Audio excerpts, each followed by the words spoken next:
ಶ್ರೀ ಗುರುಭ್ಯೋ ನಮಃ ಹರಿ ಓಂ.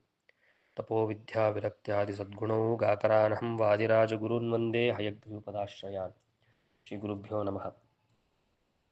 ಇಂದು ಮುಂದಿನ ಗುರುಸ್ತೋತ್ರದ ಅರ್ಥವನ್ನು ನೋಡೋಣ. ಮುಂದೆ ರಾಜರು ಹೇಳ್ತಾರೆ, ಸದಾ ಶ್ರೀಮದಾಚಾರ್ಯ ಭಾಷಾಮೃತರಸಂ ಸೀತ್ಕುರು ಎಂದು. ಶ್ರೀಮಾನಂದತೀರ್ಥ ಭಗವತ್ಪಾದಾಚಾರ್ಯರ ಭಾಷಾಮೃತರಸವನ್ನು ಸದಾ ಆಸ್ವಾದಿಸುವಂತ ಹೇಳ್ತಾರೆ. ಮಹದಾನಂದ ತೀರ್ಥಸ್ಯ ಯೇ ಭಾಷ್ಯಭಾವಂ ಮನೋವಾಗ್ಭಿರವರ್ತಯಂತೆ ಸ್ವಶಕ್ತ್ಯಾ ಸುರಾದ್ಯನಾರಾಂತ ಮುಕುಂದ ಪ್ರಸಾದಾತ್ ಇಮಂ ಮೋಕ್ಷಮೇತೆ ಭಜಂತೆ ಸೇದತಿ ಅಂತ. ದೇವತೆಗಳಿಂದ ಆರಂಭಿಸಿ ಮನುಷ್ಯರ ತನಕ ಎಲ್ಲರಿಗೂ ಮೋಕ್ಷ ಕೊಡುವ ಶಕ್ತಿ ಶ್ರೀಮನ್ಮಧ್ವಾಚಾರ್ಯರ ಭಾಷ್ಯಕ್ಕಿದೆ. ಯೋಗ್ಯತೆಗನುಗುಣವಾಗಿ ಭಾಷಾಮೃತವನ್ನು ನಾವು ಆಸ್ವಾದಿಸಬೇಕು, ಅಧ್ಯಯನ ಮಾಡಬೇಕು ಎಂಬ ಪಂಡಿತಾಚಾರ್ಯರ ಉಕ್ತಿಯಂತೆ ರಾಜರು ಆನಂದತೀರ್ಥ ಭಗವತ್ಪಾದಾಚಾರ್ಯರ ಭಾಷಾಮೃತವನ್ನು ಆಸ್ವಾದಿಸು ಎಂದು ನಮ್ಮೆಲ್ಲರಿಗೂ ಆದೇಶಿಸಿದ್ದಾರೆ.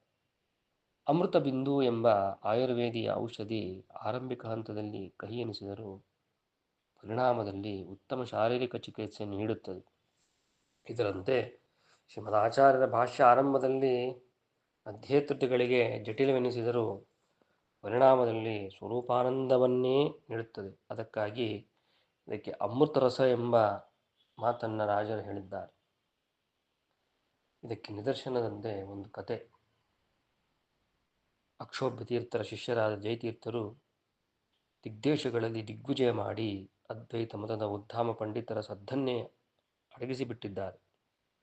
ವಿಶಿಷ್ಟ ಅದ್ವೈತ ಮತದ ಶಾಸ್ತ್ರ ವಿರುದ್ಧವಾದ ಕೆಲವು ತತ್ವಗಳನ್ನು ಜಯತೀರ್ಥರು ವೇದಾಂತಗಳ ಯುಕ್ತಿಗಳಿಂದ ನಿರಾಕರಣ ಮಾಡಿದ್ದಾರೆ. ಜಯತೀರ್ಥರ ನಿಶ್ಚಿತವಾದ ವಾಗ್ಬಾಣಗಳ ಪ್ರಹಾರದಿಂದ ಬೌದ್ಧ ಮತದ ಬುನಾದಿಯೇ ಅಂದು ಅಲುಗಾಡಿ ಹೋಗಿತ್ತು. ಅವರ ಪುರಾತನವಾದ ತತ್ವಜ್ಞಾನದ ಕಟ್ಟಡವೆಲ್ಲ ಕುಸಿದು ನೆಲಸಮವಾಗಿತ್ತು. ಜೈನ ಮತದ ತರ್ಕಜಟಿಲವಾದ ಯುಕ್ತಿನಿಶ್ಚಿತವಾದ ಸ್ವಾದವು ಜಯತೀರ್ಥರ ವಾದಟೋಪದ ಮುಂದೆ ರಸ್ಯಾಧ್ಯಯವಾಗಿತ್ತು.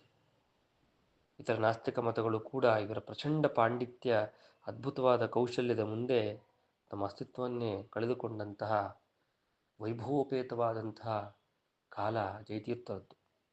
ಹೀಗೆ ಜಗತ್ತಿನಲ್ಲಿ ಮೊಲೆತು ನಿಂತ ದುರ್ವಾದಿಗಳ ಮತಗಳನ್ನೆಲ್ಲ ಅಕ್ಷರಶಃ ಖಂಡನೆ ಮಾಡಿ ಎಲ್ಲ ಕಡೆಗೂ ಮಧ್ವಮತದ ತತ್ವಗಳನ್ನು ಮನಮುಟ್ಟುವಂತೆ ತಿಳಿಸಿ ಪ್ರಚಾರ ಮಾಡಿ ಸತ್ಸಿದ್ಧಾಂತವನ್ನು ಪ್ರಚಾರ ಮಾಡಿ ಅನೇಕ ಸಜ್ಜನರಿಗೆ ಸದ್ವೈಷ್ಣವ ದೀಕ್ಷೆಯನ್ನಿತ್ತು ದೇಶದ ಮೂಲೆ ಮೂಲೆಗಳಲ್ಲಿಯೂ ವೈಷ್ಣವ ಮತದ ಜಯಬೇರಿ ಹೊಡೆದು ಜಯಧ್ವಜವನ್ನು ಮೆರೆಸಿ ಜಯಪತ್ರಗಳನ್ನು ಸಂಪಾದಿಸಿದರು ಜಯತೀರ್ಥರು.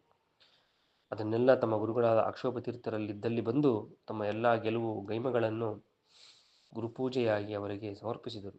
ಅತ್ಯದ್ಭುತ ಲೋಕವಿಲಕ್ಷಣವಾದ ಜಯತೀರ್ಥರು ಮಾಡಿದ ಗುರುಪೂಜೆಯಿಂದ ಅಕ್ಷೋಭ್ಯ ತೀರ್ಥರು ಪ್ರೀತಿ ಪ್ರಸನ್ನರಾಗಿ ಇಂತಹ ಶಿಷ್ಯನನ್ನು ತಮಗೆ ಒದಗಿಸಿದ ತಮ್ಮ ಗುರು ಆನಂದತೀರ್ಥರನ್ನೇ ಮನಸಾ ವಂದಿಸಿದರು.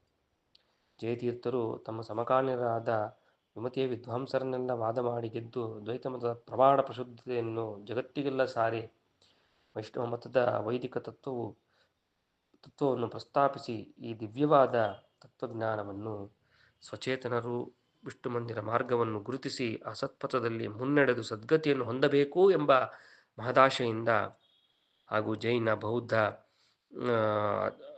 ಚಾರುವಾಕ, ಅದ್ವೈತ ಮೊದಲಾದ ನಾಸ್ತಿಕ ಆಸ್ತಿಕ ದುರ್ಮತಗಳನ್ನು ಮುಂದೆ ಎಂದೂ ತಲೆ ಎತ್ತದಂತೆ ವೇದಾಂತ ಸಿದ್ಧಾಂತವಾದ ಮಧ್ವ ಸಿದ್ಧಾಂತದ ವಾಗ್ಮಯಮೀನ ವಿಜಯಸ್ತಂಭವನ್ನು ಸಾರಸ್ವತ ಲೋಕದಲ್ಲಿ ಸ್ಥಾಪಿಸಿ ಬಿಡಬೇಕು ಎಂಬ ಸಂಕಲ್ಪದಿಂದ ಅದಕ್ಕಾಗಿ ಮಹಾನುಭಾವರಾದ ವಾಗ್ಮಯ ವಿಭೂತಿಗಳಾದ ಜಯತೀರ್ಥರು ವಿರಕ್ತ ಶಿಖಾಮಣಿಗಳು ವಿವಿಕ್ತ ರಮಣೀಯವಾದ ಯರಗೋಳ ಗ್ರಾಮಕ್ಕೆ ಬಂದರು.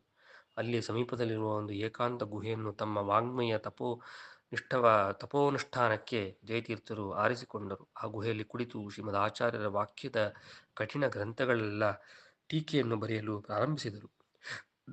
ಕೃಷ್ಣ ಗೀತೆಯಲ್ಲಿ ಹೇಳಿದಾಗೆ ವಾಗ್ಮಯಂ ತಪ ಉಚ್ಯತೆ ಎಂಬ ವಚನದಂತೆ ವಾಗ್ಮಯ ತಪಸ್ಸು ಅದು ಒಂದು ರೀತಿಯಲ್ಲಿ ದೊಡ್ಡ ತಪಸ್ಸು ಎಂದು ಕರೆದಿದ್ದಾನೆ. ಇಂಥ ವಾಗ್ಮಯ ತಪಸ್ಸನ್ನು ಮಾಡುತ್ತಾ ಶ್ರೀಮದಾನಂದ ತೀರ್ಥರ ದಿವ್ಯ ಗ್ರಂಥವನ್ನು ಕಣ್ಣೆದುರಿಟ್ಟುಕೊಂಡು ಜಯತೀರ್ಥರು ಅವುಗಳಿಗೆ ಟೀಕೆ ಬರೆಯಬೇಕೆಂದು ಕುಳಿತಾಗ ಹೊಸ ಹೊಸ ಅರ್ಥ ಭಾವಗಾಂಭೀರ್ಯ ಘನತೆ ಗೌರವಗಳು ಅವರ ಪ್ರತಿಯೊಂದು ಪದಪಂಕ್ತಿಗಳಲ್ಲಿಯೂ ತೂರಿ ಬರುತ್ತಿದ್ದವು.